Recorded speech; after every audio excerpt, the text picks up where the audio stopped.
Marxist communist கட்சியோட 24ஆம் மகாநாடுல வந்த எல்லாருக்கும் வணக்கம், வாழ்த்துக்கள்.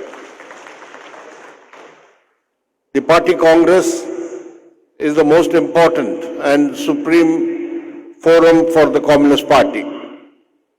It is therefore appropriate that we are holding this Congress in Madurai, a city redolent with the ethos of ancient Tamil literature and culture, and which harmoniously combines the history of over 8 decades of the working class and communist movement. On this occasion, we remember the outstanding leaders of the communist movement, P. Ramamurthy, K.T.K. Tangamani, N. Shankaraya, and K.P. Janaki Ammal. All of them made distinctive contributions to the development of the Communist Party in Madurai and Tamil Nadu. Madurai has produced many communist parliamentarians and legislatures. To the Lok Sabha, it has elected communist members of parliament 6 times.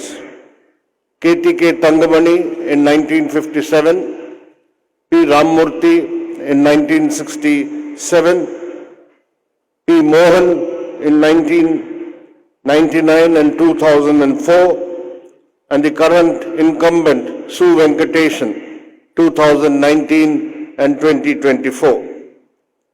Since the formation of the communist unit in Madurai in 1940, generations of communists have worked among the workers, peasants, and agricultural workers to build the party and the movement.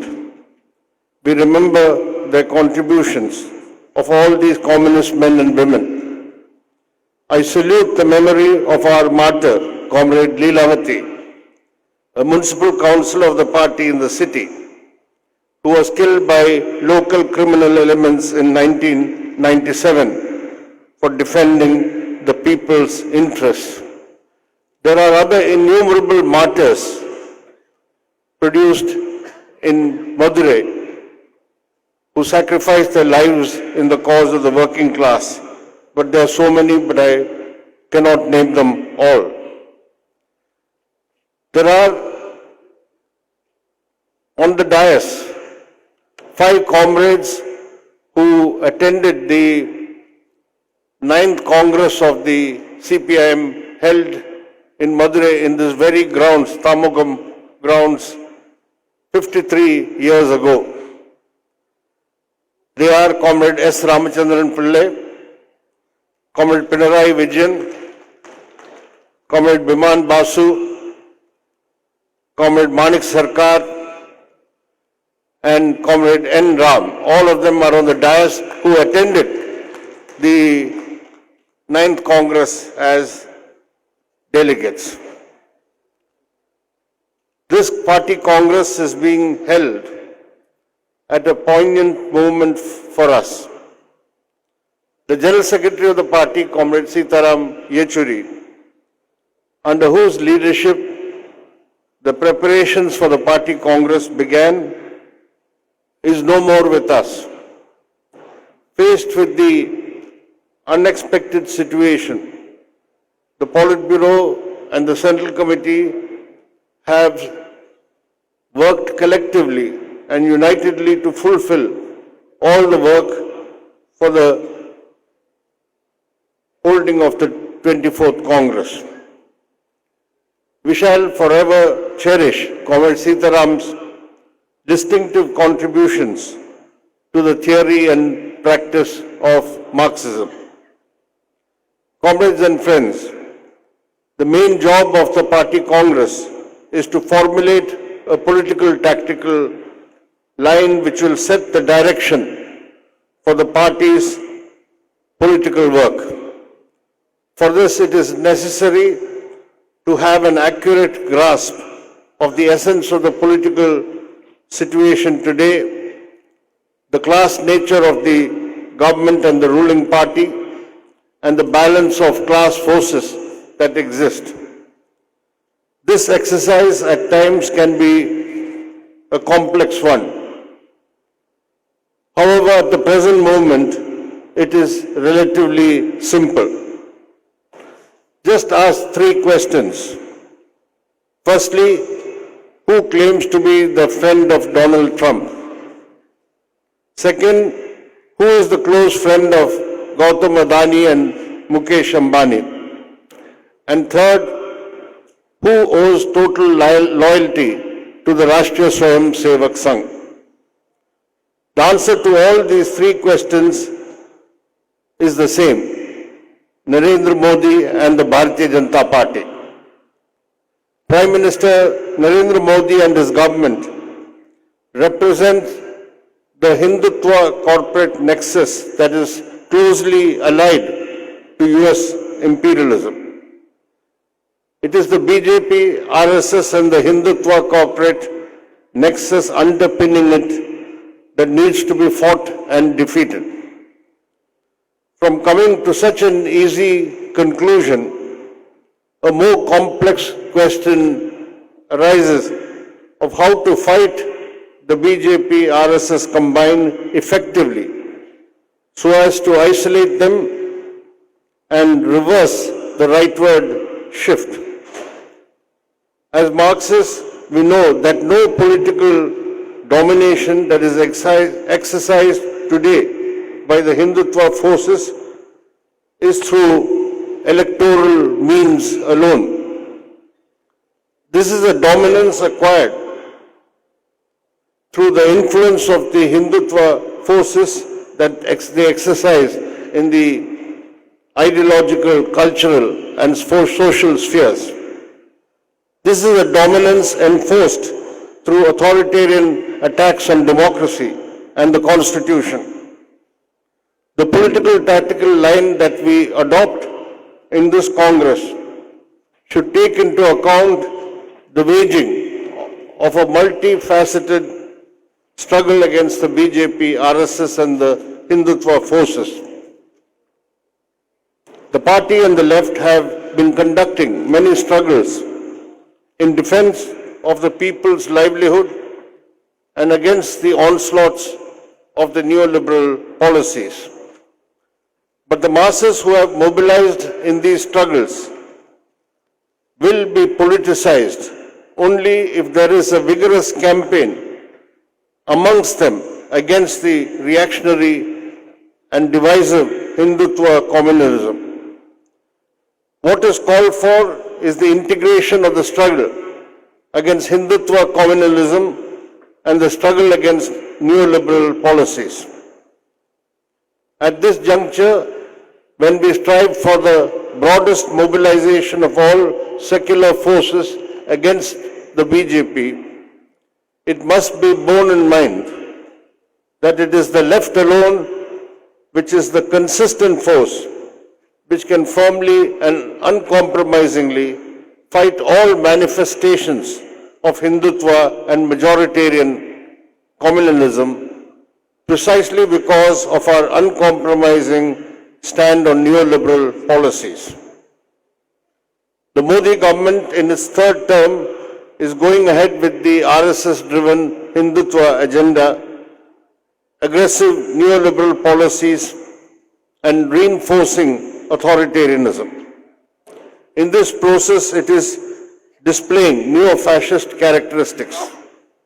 Implementing the fascistic agenda of the RSS entails the constant targeting of the Muslim minority.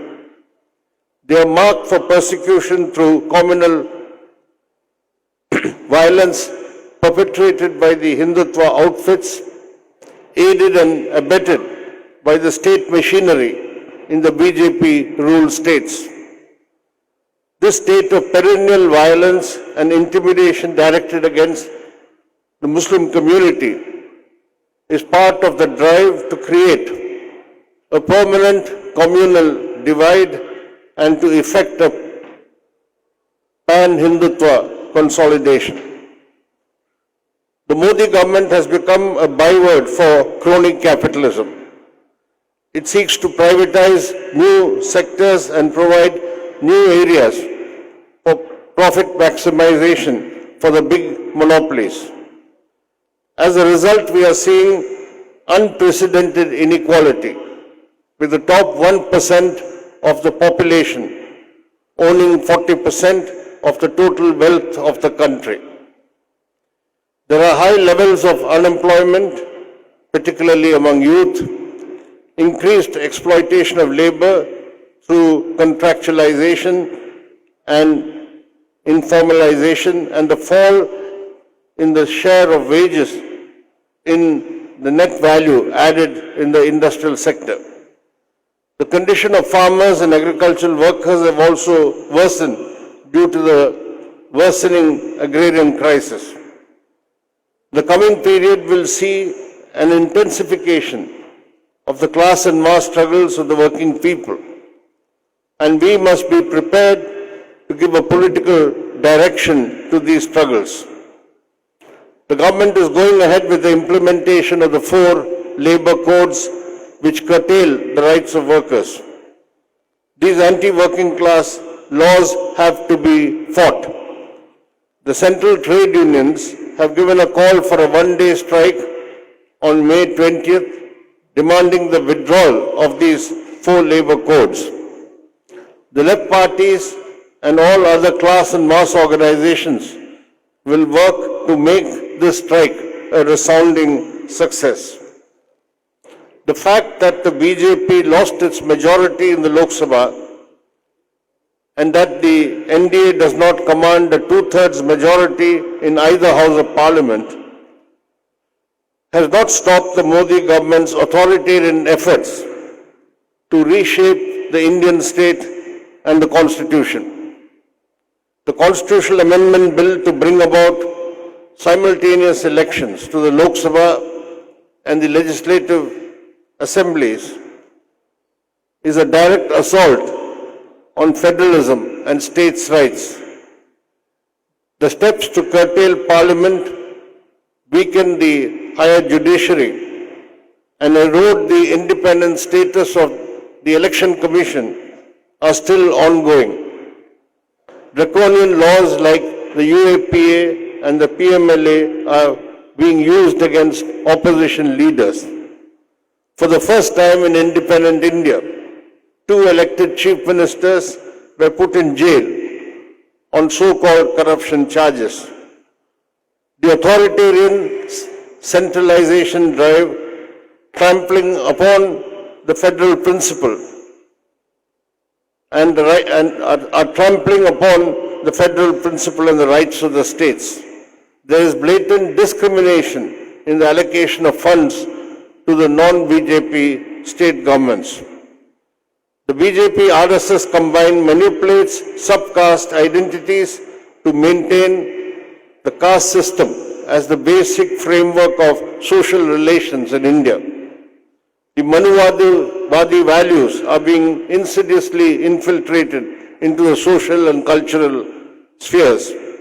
The fight against the Manuvadi patriarchal system, which attacks the rights of women, Dalits and Adivasis, are an integral part of the struggle against the Hindutva forces.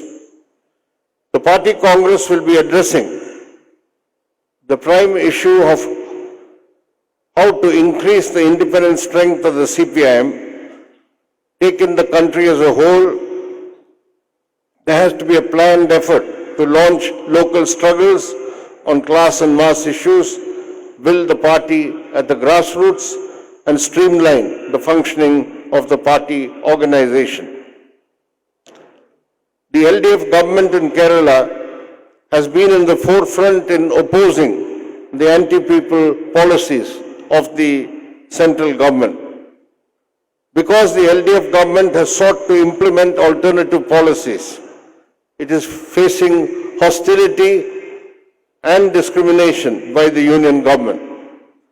The ongoing struggle in defense of federalism and states' rights by the LDF and the people of Kerala is an important part of the All India fight in defense of federalism and against authoritarianism.